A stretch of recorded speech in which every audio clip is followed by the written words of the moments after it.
거룩하신 하나님 아버지, 오늘도 이 시간 건강한 몸으로 아버지의 뜻을 잘 깨닫고 증거할 수 있도록 허락하신 것을 감사드립니다. 부족하고 무능하지만 항상 예수 안에서 말씀의 지혜, 말씀의 지식, 말씀의 능력을 다하사 아버지의 뜻을 잘 깨닫고 증거하며 이처럼 녹음하게 하셨사오니 만민에게 말씀을 잘 받고 깨달아 생명의 양식이 되게 도와주시고 주 예수를 증거하며 하나님께만 영광 돌리는 삶이 되도록 성령으로 역사하시고 주관하여 주시기를 간절히 빌며 예수 이름으로 기도합나이다. 아멘.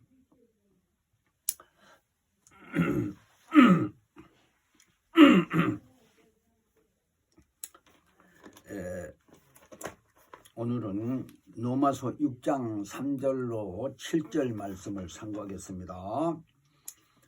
무릇 그리스도 예수와 합하여 침례받은 우리는 그의 죽으심을 합하여 침례받은 줄을 알지 못하느냐.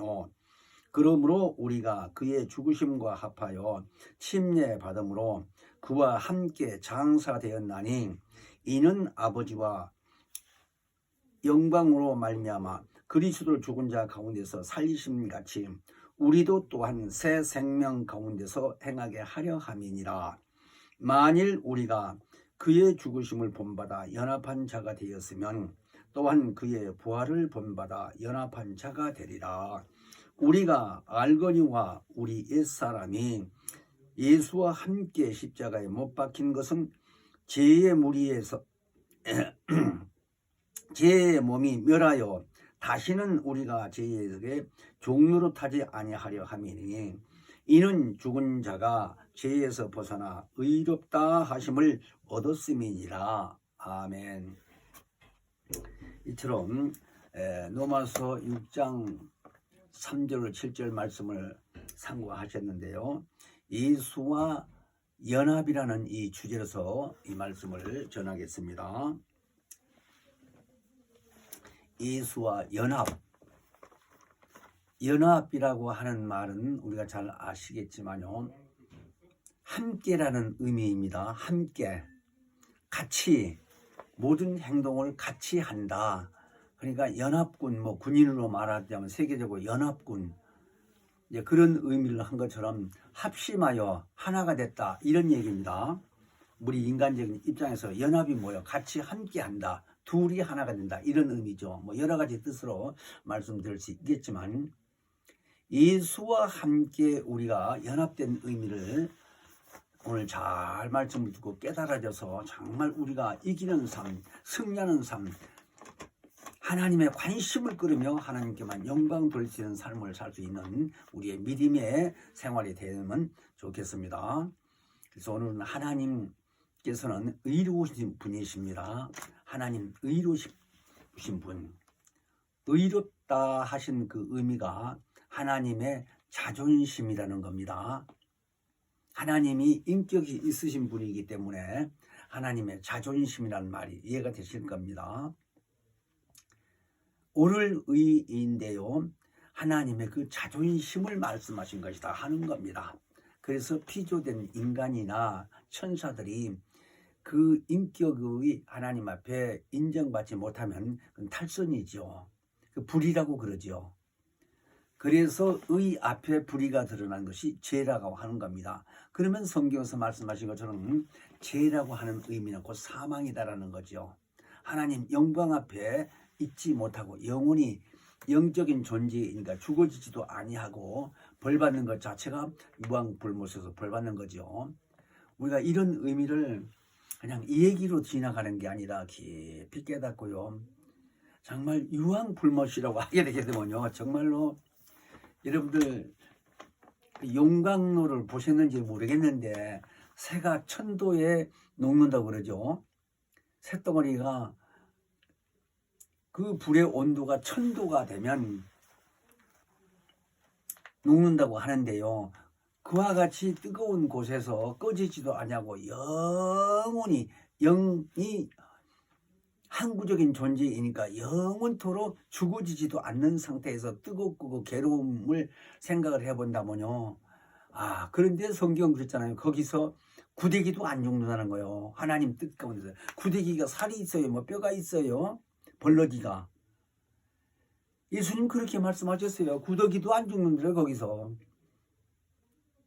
유황 불못에서요.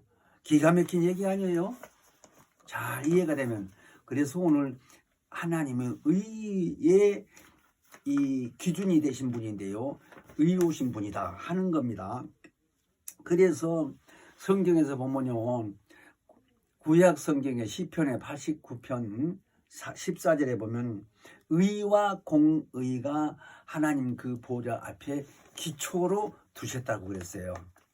의와 공의 또는 시편 다른 곳에서는 92편이라는 곳에서는 또 같은 말로서 의와 공평이 이러겠습니다. 아까는 의와 공의라고 그랬는데 의와 공평이 또 다른 쪽에서 그러니까 하나님은 의와 공의로우신 분이라고 했을 때요. 그 의미를 우린 잘 깨닫고 신앙생활을 정말 잘해야 돼요. 이 다음에 심판하실 때 공평하신 그 하나님께서요. 악과 이 선에 대해서 완전히 구분한다는 게 심판입니다. 하나님 앞에서는 악이라는 것이 불이라는 것이 있을 수가 없거든요.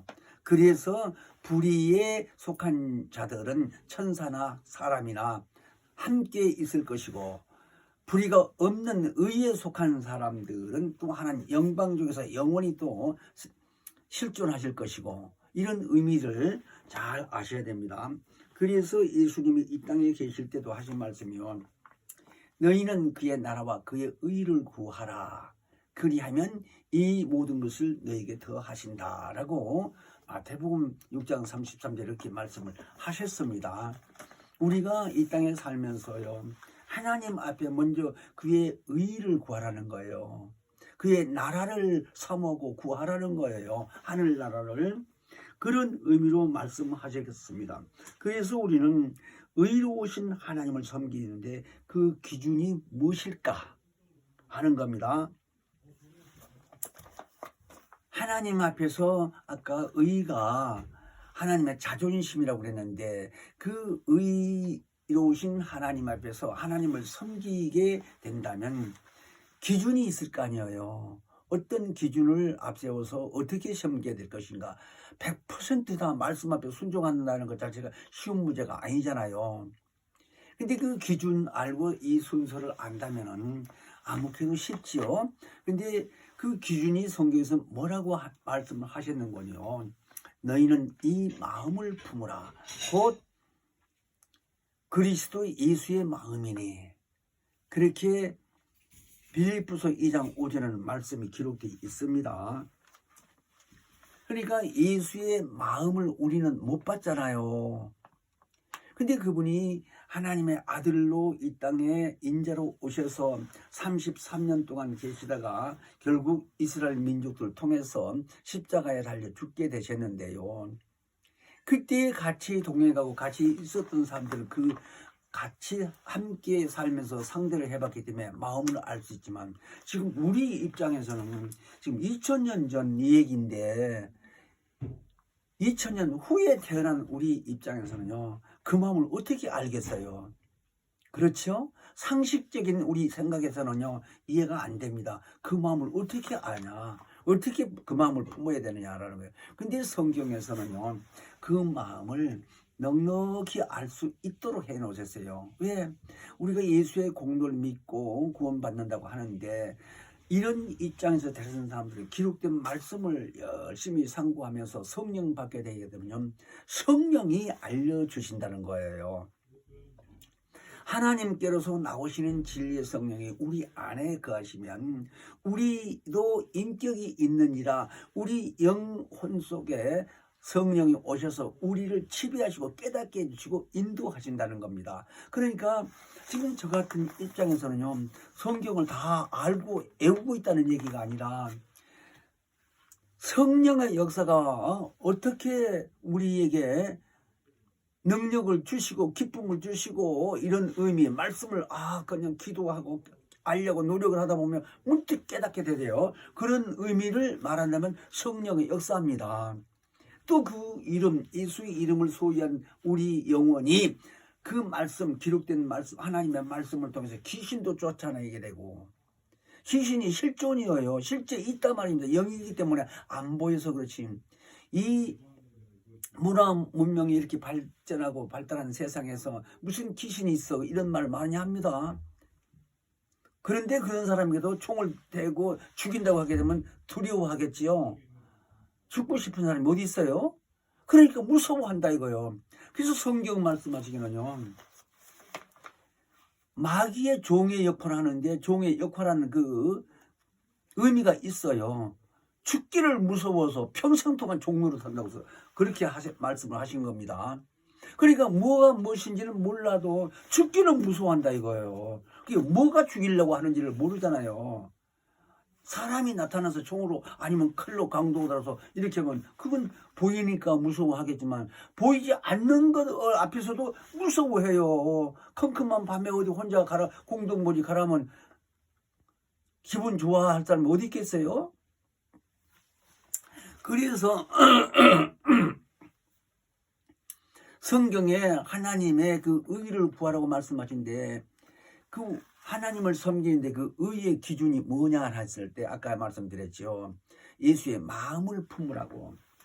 그러니까 예수의 마음을 품는다는 것 자체는 의미가 돼 있는데 마음을 어떻게 아냐 이거 예수가 지금 당장 안 계시는데 이 땅에 안 계시잖아요. 그래서 어떻게 알아 하고 따지고 든다면 믿지 않는 사람한테 대답하기가 참 어렵죠. 왜? 아무리 설득력 있게 얘기를 해도 믿어지지가 아니하니까 이해가 안 될 거 아니겠어요. 그리 어려운 거예요.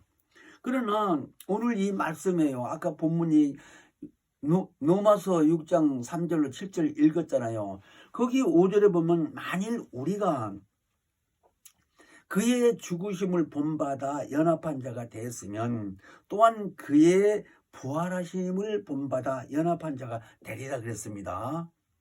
그러니까 예수가 2000년 전에 이스라엘 땅에 와서 십자가에 달려 죽게 된 것 자체가 인류의 죄를 대신해서 대속했다는 거예요. 대신 죽어줬다는 거예요. 그런 의미를 잘 이해가 된다고 하게 되게 되면 그분이 다시 3일 만에 하나님이 살려서 살아나신 거예요. 그 살아나신 것을 부활이라고 하는데 그 부활에도 우리가 연합해서 우리도 그렇게 부활하는 존재가 된다는 거예요. 이거 믿어야 되잖아요. 그분이 하신 일이고 그분이 말씀하신 건데요. 그래서 우리의 생명이 되신 그리스도께서 다시 나타날 때 우리도 그와 함께 영광 중에 나타나리라. 그렇게 골로새서 3장 4절에는 말씀하셨습니다. 그런데 예수님이 이 땅에 계시면서 십자가에 달려 죽기 전에 내가 죽는 것을 이렇게 몇 번씩 말씀하실 때도 예수님 제자들이요 이해를 못했습니다. 그 위에 이해를 못하느냐 믿어지지가 아니하니까. 그런데 나는 그 계명을 아버지께서부터 받았다라고까지 이 얘기를 했어요. 그러니까 아버지께서 받았다고 하는 것 자체를 성경에 기록되어 있습니다. 요한복음 10장 17절로 18절에. 그래서 그 계명이라고 하는 말은 꼭 지켜야 할 도리라고 하는 말입니다. 그러니까 예수가 이 땅에 와서 십자가에 달려서 죄인 취급을 받아서 끌려가서 죽게 됐는데 사람들의 눈에 보일 때는 근데 그 내용을 예수가 하신 말씀 중에서는 내가 스스로 죽는 거다라고 얘기를 했습니다. 그러면서 아버지께서 이 계명을 받았다라는 거예요. 그러니까 죽게 된 것은 아버지 말씀 앞에 순종함으로 인해서 죽는 거다 하는 말이에요. 그 의미를 잘 이해를 해야 돼요. 그러면 하나님이 독생자이신 아들을 이 땅에 보내서 죽게 했느냐? 그랬다 이 말이에요. 그 왜 죽게 했느냐 이제 이유가 있어야 되겠죠. 그게 하나님의 크신 사랑이에요. 이 의미를 잘 깨달아지면요, 하나님 앞에 감사하지 않을 수가 없지요. 그래서 요한복음 10장 17절 18절에 보면요, 읽어듣게 잘 들어보세요. 아버지께서 나를 사랑하신 것은 내가 다시 목숨을 얻기 위하여 목숨을 버리노라. 이를 내게서 빼앗는 자가 있는 것이 아니니 내가 스스로 버리노라 그랬습니다. 나는 버릴 권세도 있고 다시 얻을 권세도 있으니 이 계명은 아버지께서 받았노라 그랬습니다. 그러니까 예수가 이 땅에 오셨다고 해서 마리아로부터 시작해서 오셨다고 생각하면 안 됩니다. 쉽게 말해서 마리아 뱃속에를 거쳐서 사람으로 나왔다 하고 생각하면 말이 될까요? 왜? 그가 이 땅에 인자로 오시기 전에, 인자는 사람으로 오신 것을 인자라고 그랬죠. 사람 인자 아들 자자 해서요. 그러니까 그 인자로 오시기 전에 어디가 계셨다고 우리는 알고 계세요? 성경에 보게 되면 하나님 품속에 계셨다라는 거예요. 근데 그걸 더 구체적으로요, 빌립보서 2장 6절로부터 쭉 보게 되면 그는 근본 하나님의 본체시나 하나님과 동등됨을 취하지 아니하시고 그랬습니다.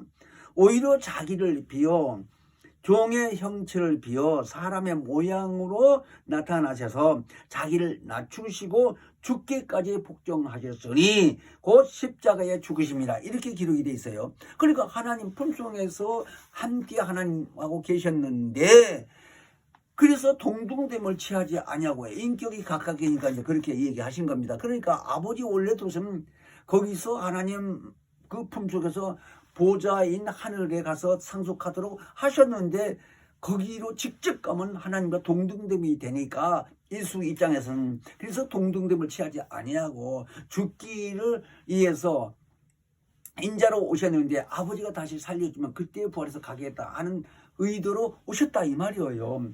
자, 그런데 예수가 이 땅에 와서 죽게 된 이 내용을 우리는 잘 알아야 되는데요.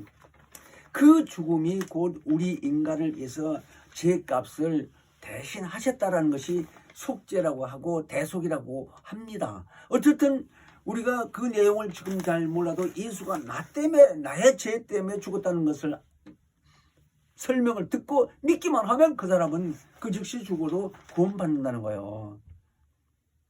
그러니까 예수가 십자가에 달려 죽게 됐을 때 양쪽에 왼쪽 오른쪽에 강도들이 같이 세 사람이 죽게 되는 겁니다. 근데 오른쪽에 있는 강도가 하나님 나라에 가거든 당신 나라 가거든 나 좀 생각 좀 해달라고 하니까 그 말 한마디에 너 오늘 나하고 같이 낙원에 간다 그랬습니다. 구원받는다 이 말이요. 그래서 우리는 예수의 죽음에 대해서 교회에 나오게 되게 되면 이제 얼마쯤 되다 보면 설명을 듣고 배워서 이제 예수 이름으로 물속에 들어가는 침례를 받습니다. 근데 이 침례가요 한두 번 듣고서 깨달아지는 건 아닙니다. 내가 경험을 해보니까요. 야, 어려워요. 왜 어려우냐? 이해가 안 되니까 어려운 겁니다. 근데 오늘 이 본문에서 말씀하실 때 아까 로마서 6장 3절로 7절까지 말씀을 참고했는데요. 거기 6장 3절에 무릇 그리스도 예수와 합하여 침례받는 우리는 그의 죽으심을 합하여 침례받은 줄을 알지 못하냐 그랬습니다. 그리고 4절에는 그러므로 우리가 그의 죽으심과 합하여 침례받음으로 그와 함께 장사되었나니 이는 아버지의 영광으로 말미암아 그리스도를 죽은 자 가운데서 살리심 같이 우리도 또한 새 생명 가운데서 행하게 하려 하심이다 라고 3절 4절 제가 읽어드렸습니다. 그러니까 간단하게 얘기를 해서요 예수 이름으로 침례받는다는 것 자체는 하나님 아버지와 아들 예수와 성령의 이름이 예수예요. 그래서 간단하게 예수 이름으로. 근데 또 마태복음 28장 19절 이하에 보게 되면 아버지와 성령의 이름으로 그랬습니다. 아버지와 아들과 성령의 이름. 그러니까 예수 이름이죠. 합하면. 그래서 침례를 주고 이랬습니다. 예수가 부활하신 후에 그렇게 말씀하셨어요.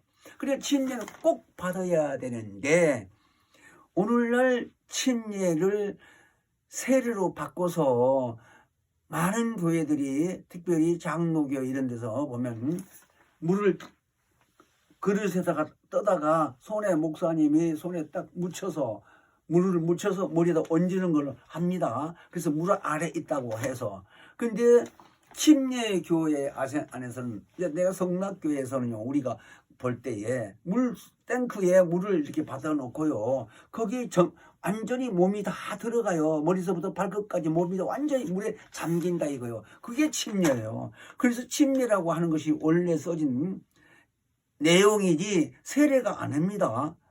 씻을 세자예요. 세례라고 하는 말은 그것도 주후에 그러니까 이수 이후로부터 시작해서 100년이 1세기라고 그러죠. 그러니까 제자들이 한 100여 년 살았을 때 1세기였는데 그러고 나서 그 제자들이 다 죽고 그들이 가리켜서 또 다른 사람들이 이제 또 제자가 된 이런 사람들을 속죄자가 됐는데 그러니까 이런 사람들이 말씀을 자꾸 변경을 시키는 거예요. 속사도 시대라고 했을 때. 그래서 사람들이 이제 100년 넘어서 또 2세기쯤 가가지고 변질을 시키는 겁니다. 세상이 이렇게 시대에 따라서 노마 시대에. 그래서 세례라고 변동이 됐는데 심지어는 213년에 주후 213년에 애들 세례 주는 것도 법으로 정했다고 그럽니다. 로마 나라 시대에. 그러니까 교황하고 황제하고 저그들 마음대로 결정한 거예요. 말하자면 그게 법이요. 누가 뭐라 해요. 뭐 다 힘이 없는 사람들이.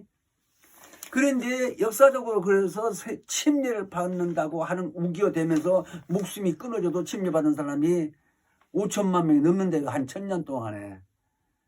그러니까 200년 주후 200년부터 시작해서 1517년까지 와서 종교개혁이 일어났다는데요.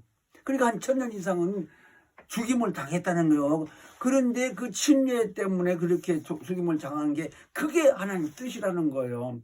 어떻든 오늘 이렇게까지 침례교회가 있으니까요. 그런데 제가 말씀드리고자 하는 것 자체는 우리가 침례 받는 것 자체가 옛사람이 죽었다고 분명히 기록이 되어 있습니다. 그러니까 우리가 왜 옛사람이 죽었느냐 하고 따질 거 아니에요. 우리가 옛날에 있었나요? 근데 그 의미를 잘 아시면요. 인류의 조상이 아담이라고 그러죠.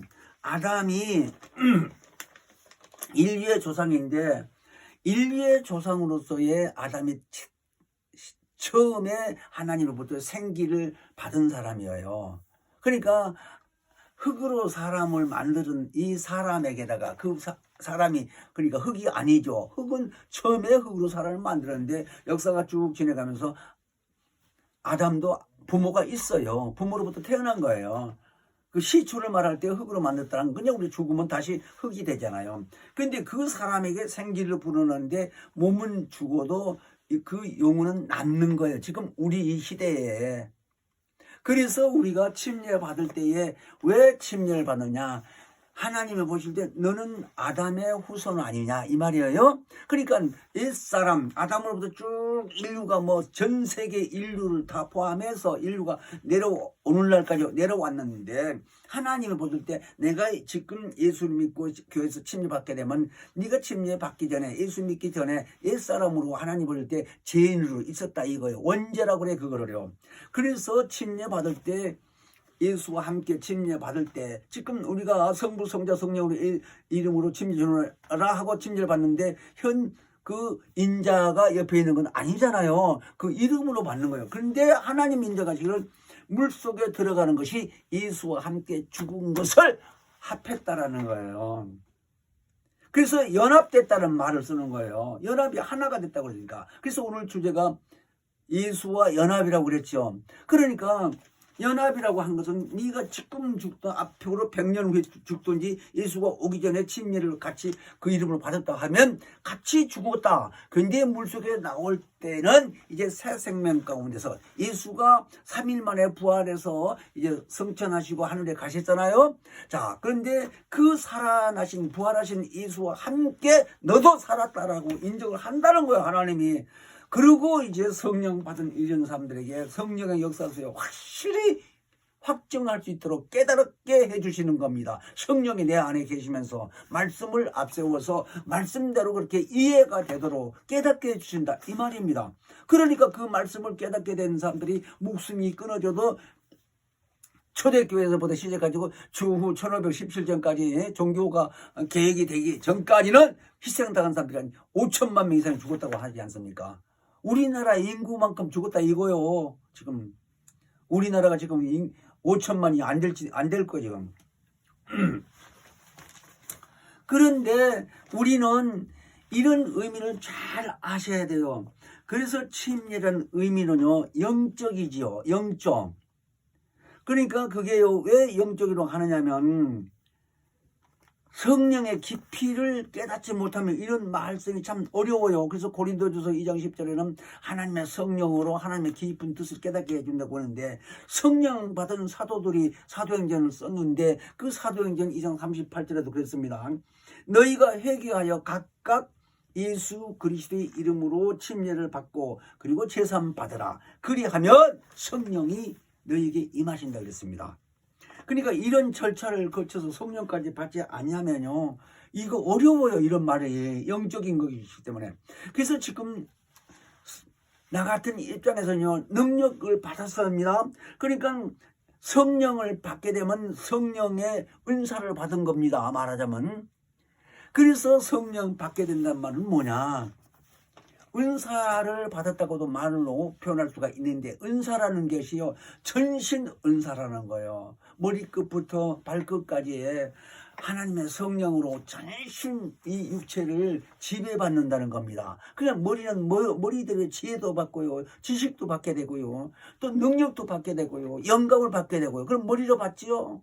근데 손은 손대로 또 쓸 수 있고요, 손을 얹어서 귀신도 나가게 하고요, 발도 또 예수 믿는데 하나님 섬기는데 얼마나 필요합니까? 그래서 온 전신이 다 성령에 힘입어서 은사를 받고 사용받는다는 거예요. 하나님의 일꾼으로. 그런 의미를 다 설명할 수 있겠습니까? 그래서 마침내는 우리 육체 기간이 다 됐으면 죽지 않겠어요? 죽는데 그것으로 끝나는 게 아니라 로마서 8장 11절에 보면은 분명히 예수를 살리신 그 하나님의 영이 곧 성령을 가리켜 하신 말인데, 그 성령이 우리를 다시 예수처럼 부활시킨다는 거예요. 우리 몸 안에 있는 영혼을. 그냥 영이 어디서 왔느냐? 아담에서 왔다 이거예요. 그래서 신이 내려주신 그 신령한 그 신이 내려주신 모성이라고 하는 거예요. 아담 영을 부어놓은 그 영을 가리켜서, 우리 영이 그래서 모성이라고 하는 의미는 엄마의 성품이란 말이 아니라 아담에게 생기를 불어넣은 것이 사는 영이 됐다고 그랬습니다. 창세기 2장 7절에.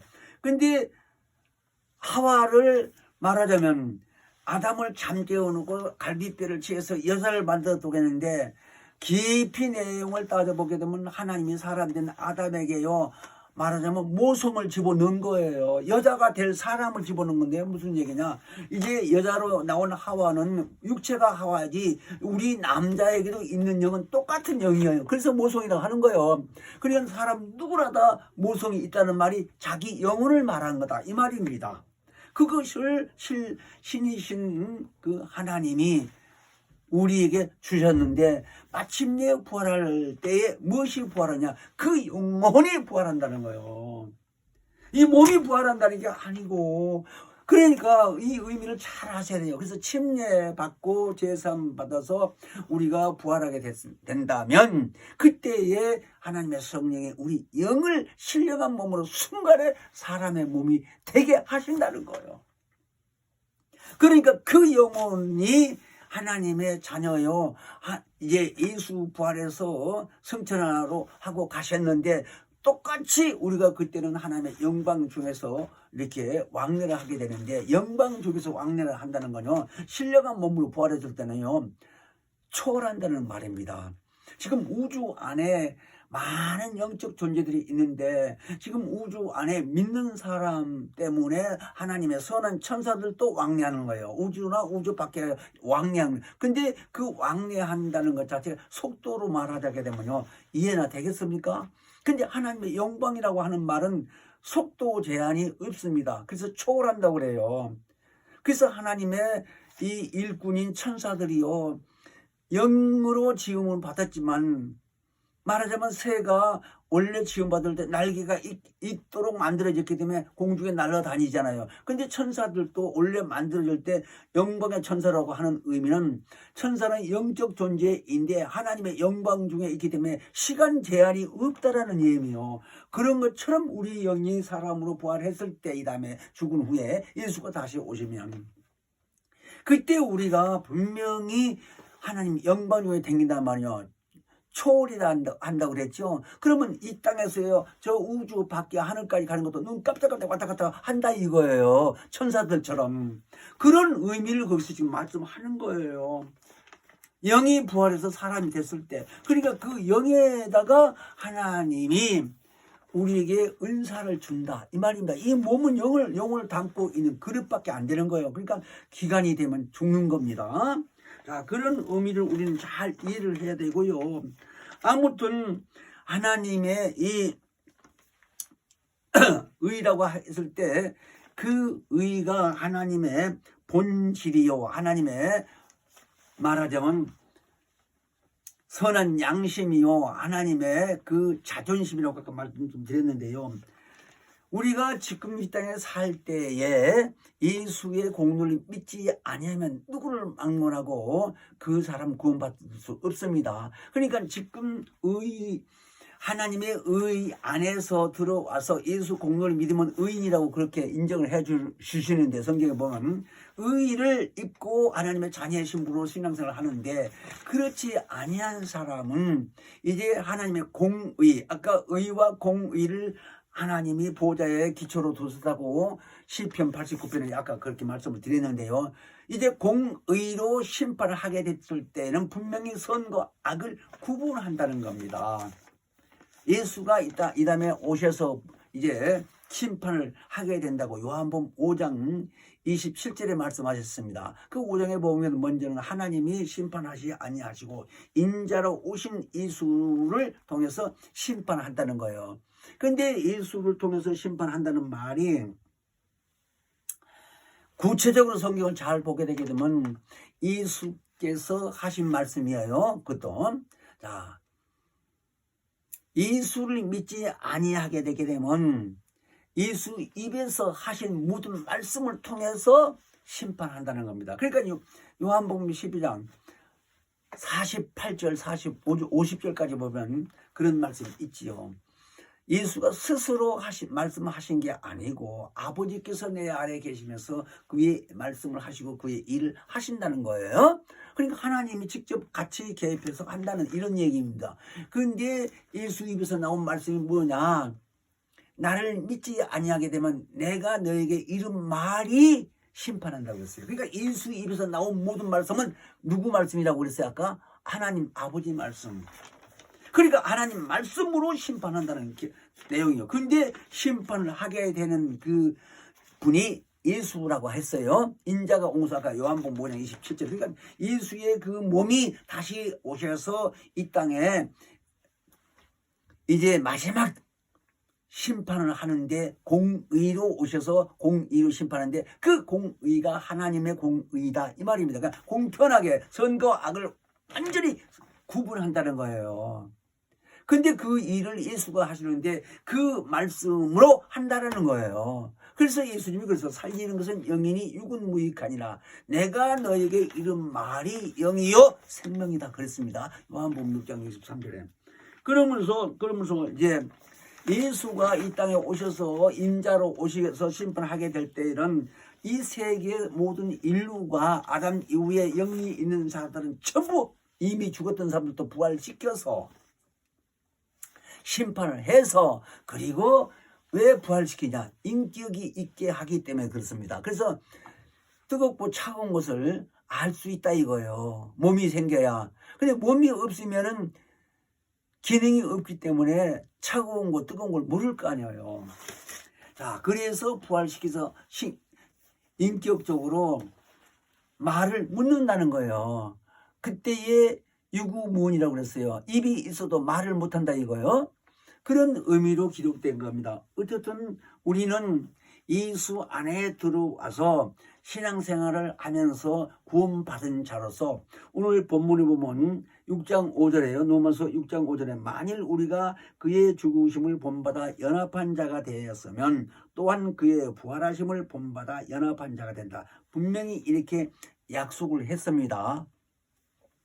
그의 죽으심을 본받아 우리가 말하자면 침례를 받았고 그의 부활하심을 본받아 우리가 다시 부활했을 때 예수 몸이 부활하신 것처럼 분명히 우리가 이 다음에 예수 몸처럼 하나님의 영광 중에 부활하는데 요한복음 20장 19절을 보면요. 하늘에 올라가기 전에 부활하신 예수가 3일 만에요. 안식 후 첫날 3일 만에 부활을 하셨는데 살아나셨는데요. 그 살아난 부활한 몸으로 예수 제자들이 자기들도 죽을까봐 무서워서 이제 마가 다락방이라는 그 방에 숨어서 이렇게 문 닫아놓고 있었다는데 요한복음 20장에서 보면 있었다는데 거기 들어와서 그러니까 자기 손바닥하고 이 옆구리 못자국을 보여준 겁니다. 그런데 그들 앞에 서서 1000마디가 너희에게 평강이 있을지어다 라고 말씀하시면서 숨도 후 내쉬고 얼마나 놀랬겠어요. 죽어서 장사 지는 사람이 살아서 문도 열지 않고 썩 들어오니까 제자들이 아무리 담대한다 할지라도 얼마나 놀랐는지 그거 놀라지 않도록 하기 위해서 손바닥도 보여주고 옆구리도 보여주고 그러면서 성령을 받으라고 말씀을 하셨습니다. 그래서 우리는 오늘 이 예수와 연합한다는 이 의미를요 잘 이해를 해야 되는데 마가복음 16장 16절만 보더라도 예수님이 부활하신 후에요. 마태복음 28장도 그냥 성경 사복음의 맨 끝에 부분은 누가복음 같은 경우는 24장이고 끝에 부분이 부활하신 후에 하신 말씀들을 기록해 놓은 겁니다. 그러니까 그 부활하신 후에 말씀하신 그 말씀을 왜 내가 이렇게 꼭 부활하셨단 말씀 아니야. 부활하신 말씀은 너무 확실한 거 아니냐 이거요. 그 살아있을 때도 하나님의 말씀이 확실한 거지만요. 우리가 쉽게 생각해서 부활하신 말씀을 그래서 예수님 제자들이 그때 부활하신 그 말씀을 그대로 듣고 성령 오실 때까지 떠나지도 그 자리 떠나지도 않고 밥도 굶어 가면서 금식하면서 기다린 거예요. 얼마나 기다렸을까? 열흘이나 기다려. 열흘. 사도행전 보면 오순절이 열흘 50일이나 날짜예요. 부활하시고 40일 동안 계시다가 감난산 통해서 성천하셨으니까.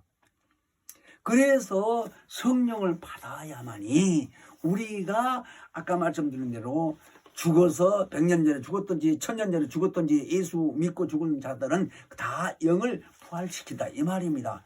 그러니까 약속하신 대로 예수 부활하신 그 몸 그대로 우리가 부활했을 때 눈, 코, 입이 다 있고 그때 부활한 사람은 남녀가 없다라는 거 그냥 똑같은 천사처럼 사람은 사람인데 시집가고 장가가는 게 아니라 부활하는 삶으로서 영생한다는 하나님 영광 중에서 그래서 우리는 예수가 이 땅에 오셔서 우리를 위해서 요한복음 1장 29절에 보면 침례 요한이 그때 말씀하시기로요. 보라 세상 죄를 지고는 하나님의 어린 양이라고 외쳤습니다. 침례 주던 그 요한이. 근데 그 의미를요 시간상 지금 다 구체적인 말씀드리기는 어렵습니다만 왜?